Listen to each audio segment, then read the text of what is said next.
Hello, everyone, and welcome back to Daily Chat English. Today, we have a very special episode. Hi, Emily, and hello to all our fantastic listeners. Today's episode is quite special. As Emily mentioned, we're not just focusing on vocabulary and grammar. We're also exploring a profound theme that resonates across cultures and beliefs. That's right, Paul. We're diving into a dialogue from the Bible, specifically a conversation where Jesus teaches about forgiveness. This dialogue is rich in language and offers valuable insights into human relationships and personal growth. So get ready to expand your vocabulary, improve your listening skills, and gain a deeper understanding of the English language and the theme of forgiveness. Let's embark on this learning journey together. Peter, how many times should I forgive someone who sins against me? 7 times? No, not 7 times, but 70 times 7. 70 times 7? That's a lot. Yes, Peter, we should always forgive others. But Lord, it's hard to forgive someone who hurts me deeply. I know it can be difficult, but forgiveness is essential. Why is it so important? Because God has forgiven us so much, we should do the same for others. I understand, but sometimes I struggle. Keep practicing forgiveness. It gets easier with time.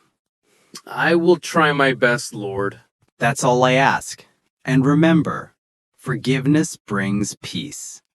Peace is something I truly desire. Then choose to forgive. Let go of anger and resentment. You make it sound so simple, Jesus. It's a choice, Peter. A choice that leads to freedom. Freedom from bitterness? Exactly. Forgiveness sets you free. Thank you for teaching me this, Lord. You're welcome, Peter. Go and do likewise. Okay, let's delve into this powerful dialogue. The first line, Peter, how many times should I forgive someone who sins against me, immediately sets the stage for a discussion about the limits of forgiveness. The word sin is important here. It means to commit an offense, to do something wrong. It's a strong word that implies a violation of a moral or ethical standard. And Jesus uses the modal verb should, which indicates obligation or advisability. He's asking for guidance, but also prompting Peter to think deeply about the concept of forgiveness. Peter's response, 7 times, reflects a common human tendency to put limits on forgiveness. 7 might seem like a generous number, but Jesus challenges this limited perspective. Exactly. Then Jesus replies, no, not 7 times, but 70 times 7. This is a figurative expression emphasizing the boundless nature of forgiveness. It's not about a literal calculation, but about a mindset. The phrase 70 times 7 is a hyperbole, an exaggeration used for emphasis. It underscores the idea that forgiveness should be limitless and unconditional. And the word boundless is key here.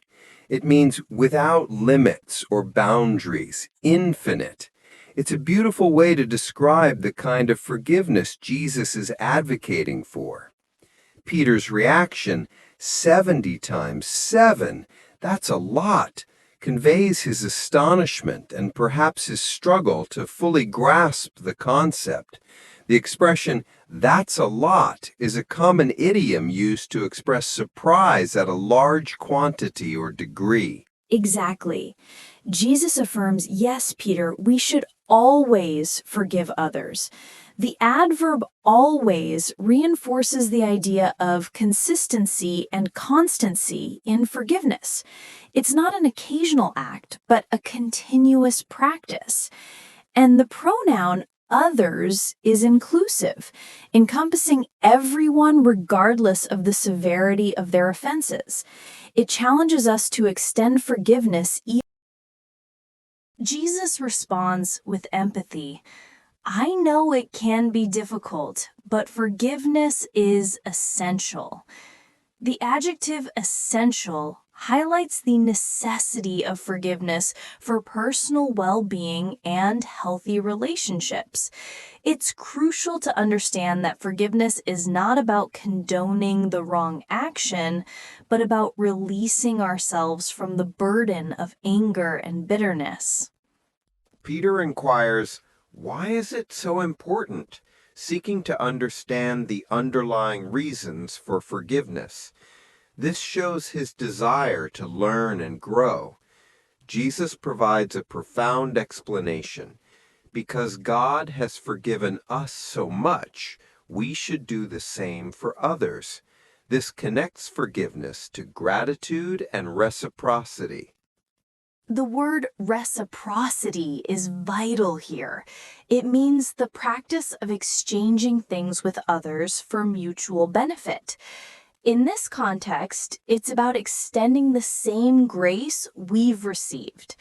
It's a powerful motivation for forgiveness, recognizing that we are all recipients of divine grace and therefore have a responsibility to extend that grace to others. Peter admits, I understand, but sometimes I struggle. The verb struggle indicates a difficulty or challenge, highlighting the ongoing effort required for forgiveness. This honesty is relatable. Forgiveness is not a one-time event, but often a process that requires patience and perseverance. Jesus encourages him, keep practicing forgiveness. It gets easier with time. The phrase, keep practicing, emphasizes the importance of consistent effort, like any skill we want to develop. And the phrase, it gets easier with time, offers hope and encouragement, assuring us that the initial difficulty will diminish as we cultivate a forgiving heart. Then Jesus adds, that's all I ask. And remember, forgiveness brings peace. The verb bring signifies to cause or result in, highlighting the positive outcome of forgiveness. And peace is a state of tranquility and calmness, both within ourselves and in our relationships. It's a precious commodity that forgiveness can help us attain. Peter expresses his longing. Peace is something I truly desire. The verb desire conveys a strong feeling of wanting or wishing for something. This reflects a universal human desire for inner peace and harmonious relationships. Forgiveness is presented as a pathway to fulfilling that desire. Paul says Jesus advises, then choose to forgive. Let go of anger and resentment.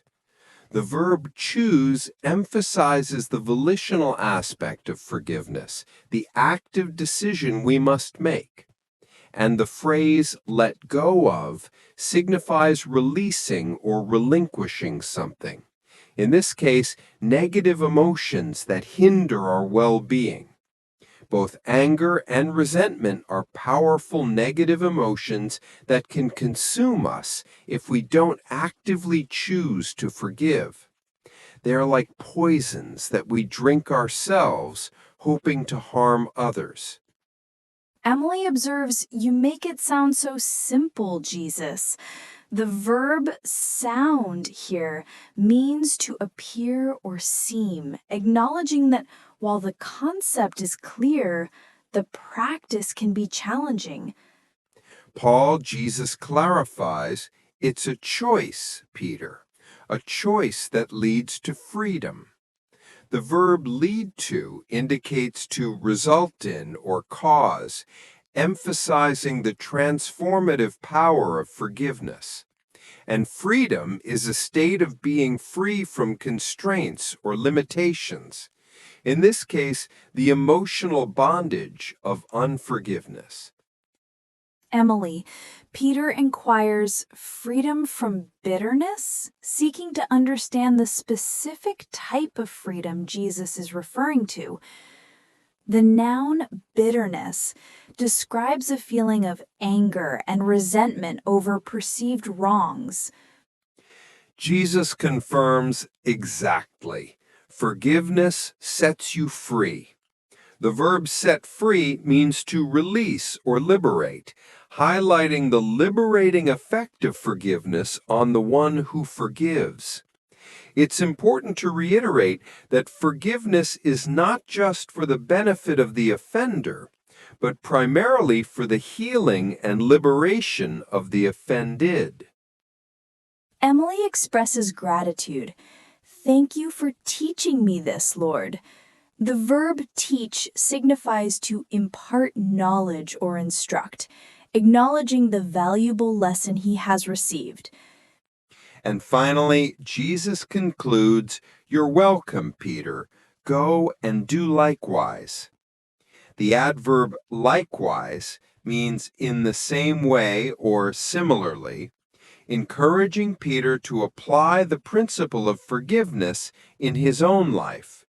This is a powerful call to action, urging us to not only understand the concept of forgiveness, but also to embody it in our interactions with others.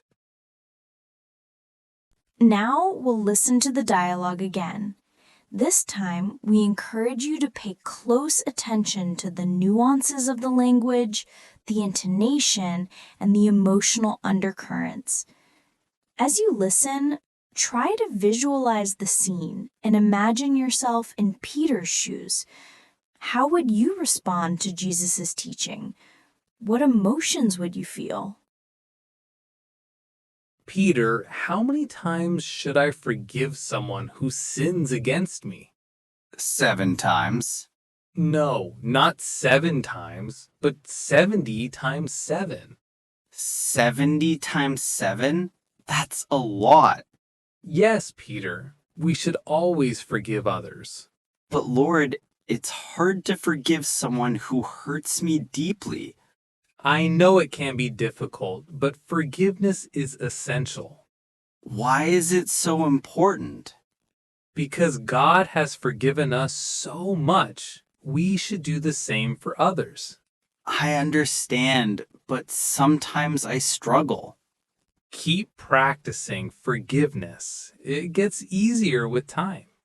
I will try my best, Lord. That's all I ask. And remember, forgiveness brings peace. Peace is something I truly desire. Then choose to forgive.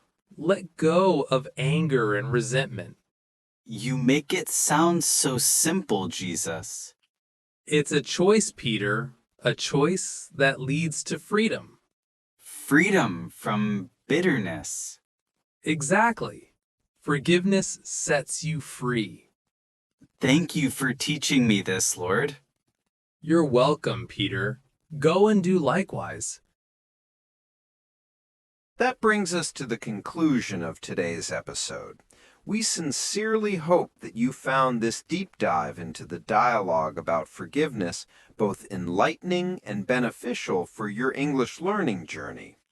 We believe that language learning is most effective when it's connected to meaningful content, and this dialogue certainly offers a wealth of linguistic and ethical insights. Remember, the key takeaways from this episode are not only the new vocabulary and grammar you've learned, but also the importance of forgiveness in our lives. And as you continue your English learning journey, we encourage you to apply the principles of forgiveness in your interactions with others. It's a practice that can enrich your relationships and your overall well-being. If you found this episode valuable, please support us by subscribing to our channel, sharing it with your friends and family, and leaving a comment below.